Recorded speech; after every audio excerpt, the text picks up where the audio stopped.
ఈనాటి 21వ శ్లోకం. భక్తి ప్రధానంగా ఆత్మ సమర్పణాభావంతో సాగేటువంటి ముకుందమాల. ఈ స్తోత్రాన్ని మనకు అందించినటువంటి ఆళ్వార్లు ఈవేళ మనం భగవంతుడికి ఎలా నమస్కారం చేయాలి, శరీరంలో ఏ ఏ ఆనందాలు ఇతరులకు కల్పించాలి, తన ఆనంద తన్మయత్వ స్వభావం ఎలా ఉంటుంది అనే దాన్ని చెబుతూ ఈ శ్లోకం చెప్తున్నారు. బద్ధాంజలిన సతేన శిరసా గాత్రే సరోమోద్గతే కన్నేన స్వర దగ్ధేన నయనే దీర్ఘభాష్పాపున నిత్యం తుచ్చరణారవిందే గళాధ్యానామృతం స్వాధీనం అస్మాకం సరసీరుహక్షరం సతతం సమద్యాత్యం జీవితం. ఎంత బాగుందండి. చక్కగా జీవితాంతం ఎలా చేసుకోవాలి సమర్పణ అనేది చక్కగా చెప్పారు. సరసీరుహాక్ష అంటూ పిలుస్తారు ఇందులో పెరుమాళ్ళని. సరసీరుహము అంటే సరస్సులో నుండి పుట్టింది పద్మము అని అర్థం. సరసీరుహము అంటే దానికి రేకుల వంటి కన్నులు కలిగిన వాడ, పద్మపత్ర విశాలాక్ష. మా జీవితం అస్మాకం, మాకు జీవితం సత్తం సముద్యంతం, జీవితం ఆనందంగా నడవాలి సుమా అని చెప్పడం. ఏం చేస్తే ఆనందంగా నడుస్తుంది? నీ సేవలో మాకు ఆనందం దొరుకుతుంది. ఎలా ధ్యానించాలి అంటే ఒక్కొక్కటిగా చెప్పుకుంటూ వచ్చారు. అంజలి అంటే 2 చేతులు ఒకదానితో ఒకటి జోడించడం, బద్దేన కలిపి చక్కగా జోడించడం. అంజలి అంటే అంజలి పరమముద్ర. ఈ 2 చేతులు జోడించడం అనేది ఉందే, దీనిలో ఒక చెయ్యి తన వైపు చూపించి మత్తం త్వం ఉత్కృష్ట, మా కంటే నువ్వు గొప్పవాడివి అంటుందట.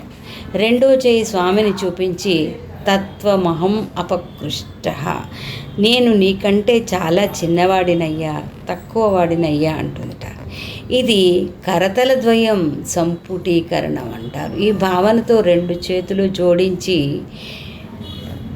ఈ ముద్రకి అంజలి అనేటువంటి పేరు. క్షిప్రం, వెంటనే స్వామిని కరిగింపచేస్తుందని అంటారు.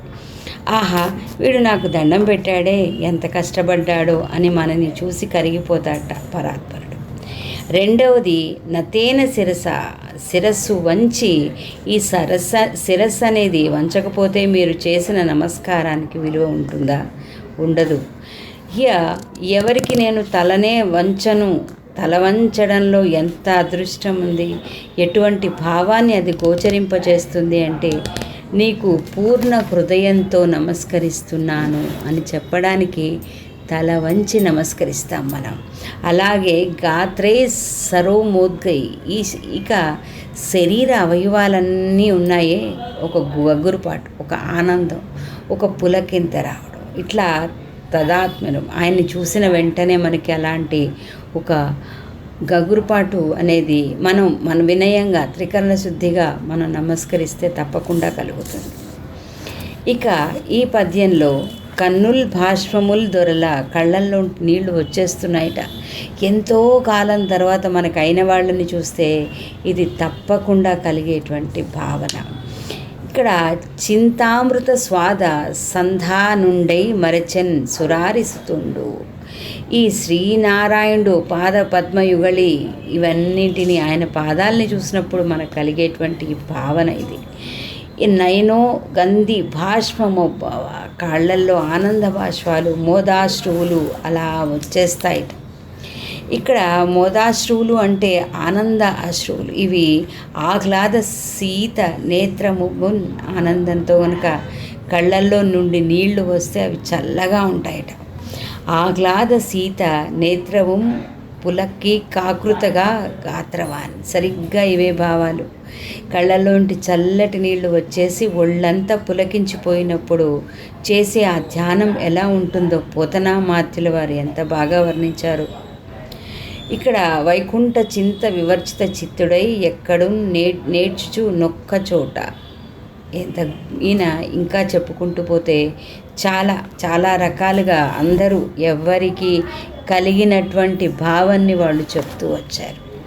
ఇక త్యాగరాజు కూడా ఇదే భావాన్ని చాలాసార్లు చెప్పినప్పటికీ ఈ ఈ చెప్పినటువంటి దాంట్లో నాకు నీ సేవనివ్వు తండ్రి అని చెప్పడంలో గొప్ప అందం ఆనందం ఉంటుంది. అది ఒక్కసారి చూద్దాం. రోమాంచకనే ఘన కంచుకము రామ భక్తుడని బిళ్ళనీయుమయ్య బంటు రీతి కొలువు ఇయవయ్య రామా. రోమాంచమనే ఘన కంచుకము రామ భక్తుడని బిళ్ళనీయుమయ్య రామనామమనే వరఖడ్గమివే రామనామమనే వరఖడ్గమివే రాజిల్లు శ్రీ త్యాగరాజునికి బంటు రీతి కొలువు ఇయవయ్య రామా. మన తల ఉంచి రెండు చేతులు జోడించి ఒళ్ళు ఆకారాన్ని ఆనంద స్వరూపాన్ని చూసినప్పుడు కలిగేటువంటి తన్మయత్వం, అదే నిజమైనటువంటి భక్తి భావన. ఇక్కడ పులకించిన మేనుతో పురుషోత్తమును ధ్యానించు, కంచుకమై నామం ఎప్పుడో కరుణతో రక్షించు, నారాయణుడే పరుడని నమ్మి చాటించు, మురిపాలే దోగులాడ ముక్తిని ప్రసాదించవయ్యా శ్రీకృష్ణ. నారాయణ తే నమో నమో నారాయణ తే నమో నమో.